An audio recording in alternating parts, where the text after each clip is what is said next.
Missing someone. Missing someone. Missing someone.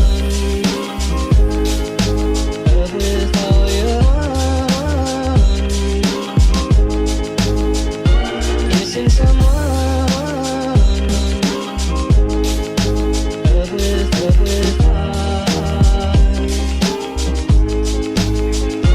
How much you listen. And you listen. Hi everyone! So this is what my room looked before. So as you can see, peach walls, wala akong mga furniture, wala akong cabinet, wala akong dresser. Ang meron ako itong bed frame, and that's it. So as you can see, ginamit ko tong clothes rack as my cabinet kasi wala akong mapaglalagyan ng mga damit ko. Okay, so let's start!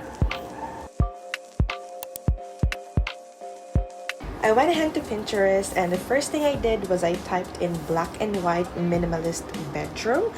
I noticed that I love black and white aesthetic, and I also really like wooden accents in my boho vibe.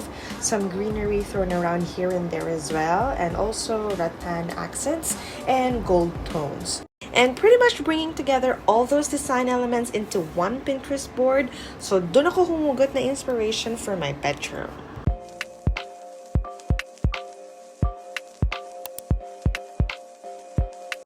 So after planning, of course, I went straight to painting. Nakaubos ako ata ng 4 liter of paint. And it took me 4 hours to finish my whole room kasi nakailang patong dahil nakikita pa yung dating paint. So I want it to be very white, pero hindi naman siya flat white. I chose yung semi-gloss kasi ang ganda nung effect niya.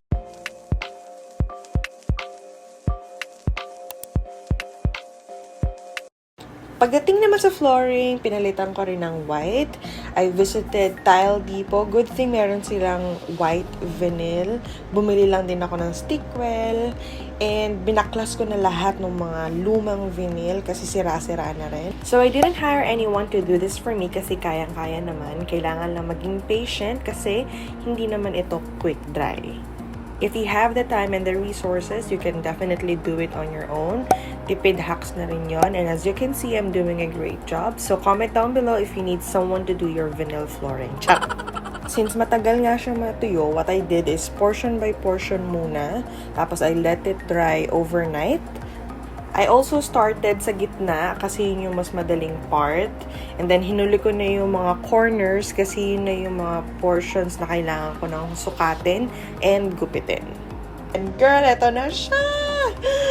All white. White floor, white wall. Amazing.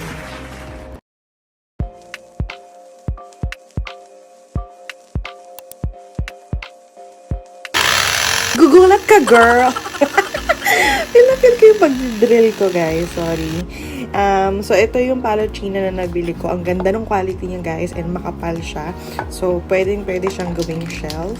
Tapos ngayon, pininturahan ko lang siya ng puti. Inisip ko nga dapat hindi ko na lang siya pininturahan. Na-realize ko yun after ko mag-spray paint. But anyways, in-enjoy ko na lang yung process. Ginawa ko siyang puti. And then, nag-drill naman si ate ni girl. Ang saya pala guys mag-drill. Ang dami ko natutunan. And sobrang natuwa ako kasi I did everything on my own.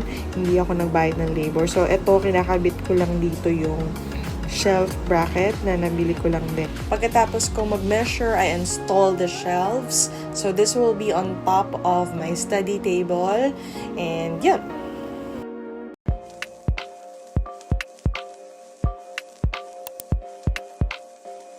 So, I decided to add an accent wall kasi nga all white na yung buong kwarto. I decided to go for a foam brick wallpaper na nabili ko lang din online. And as you can see guys, maganda yung quality niya. But don't worry, I will be making another video indicating lahat ng mga binili ko, magkano, and kung sino yung mga seller. So, eto, kinakabit ko na siya. I decided to use the wall sa may bandang kama ko.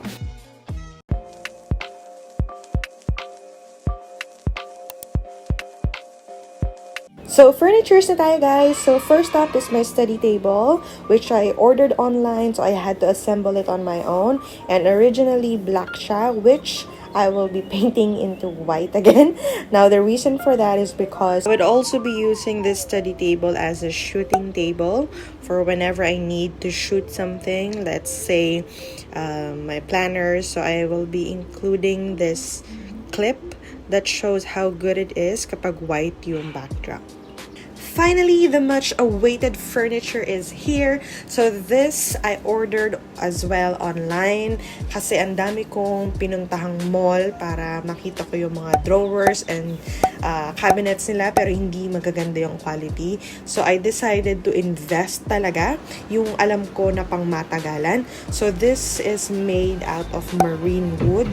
So alam ko na matibay siya, hindi lang siya yung plyboard. And as you can see, guys, malalim siya, marami namang pwedeng ilagay. So this is a 4-layer mom dresser that is inspired by IKEA. So something that is very minimalist. So yan talaga yung pinili ko. And guys, watch out for another video that I will be making. Again, doon ko ilalagay lahat ng mga pinurchase ko, kung saan pwede bilhin and kung magkano. So this is what my room looks like after all the furniture has been delivered. Guys, I'm so happy kasi sobrang alam ko na worth it yung mga purchase ko. And I'm just so glad na I chose white kasi very minimalist siya. So yun, I'm so happy, guys.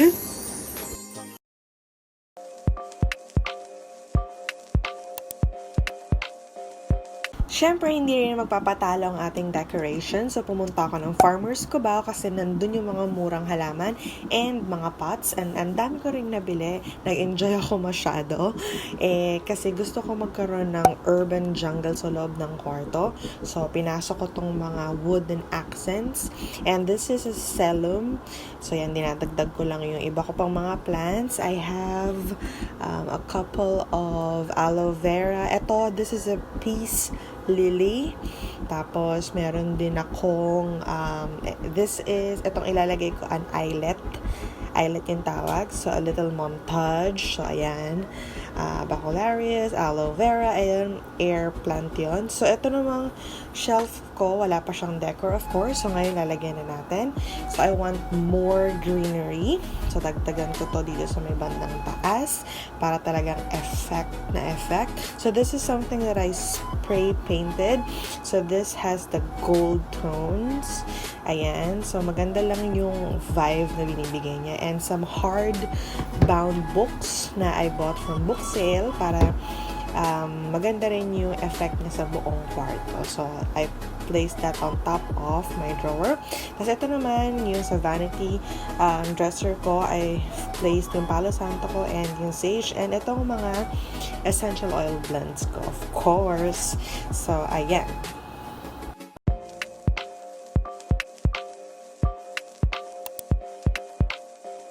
So, final touches na tayo, guys. And since all white yung room, kitang-kita yung mga butas. Lalo na tong sa may bandang baba na portion. So, I bought this cream. It's a mending ointment na pwede mong ilagay sa mga butas. And sobrang satisfying siya, guys, kapag natakpan nyo na. So, as you can see, ganyan siya.